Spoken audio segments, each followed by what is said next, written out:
Hi, good morning. I greet you out of icy cold Illinois this morning. And I want to share to you out of Acts 10, verse 34 and verse 35.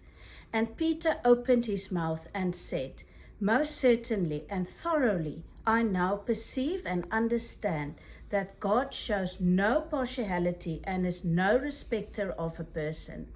But in every nation, he who venerates and has a reverential fear for God, treating him with worshipful obedience and living uprightly, is acceptable to him and sure of being received and welcomed by him." Wow. It must have been a really steep learning curve for Peter and the other disciples, as they strongly believed that the Jews are God's chosen people, and then to learn that he came for everyone. They had to minister to the Romans, to all of their enemies, once they learned that Jesus came for everyone.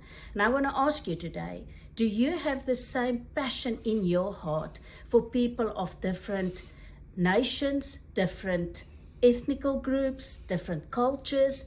Do you have the same burning desire in your heart for them to be saved and to come into the kingdom as you have for your own people? That is something that you need to go sit and test your heart on. Then in verse 35, it clearly says who will be welcomed by our Father. Let's just look at that. He who venerates and has a reverential fear for God. Do you still have a reverential fear for God? Or has he become only your best friend, which he is, but you do not have that honor, that respect, that awe and amazement for who he is? And then it says, those who treating him with worshipful obedience. Worshipful obedience means obedience out of love. Not obedience because I have to, but swift obedience because it's your desire of your heart to please your first love. And it says those living uprightly. That means you live strictly to the standard that God sets apart for us, that he expects from us, that we will live according to that standard.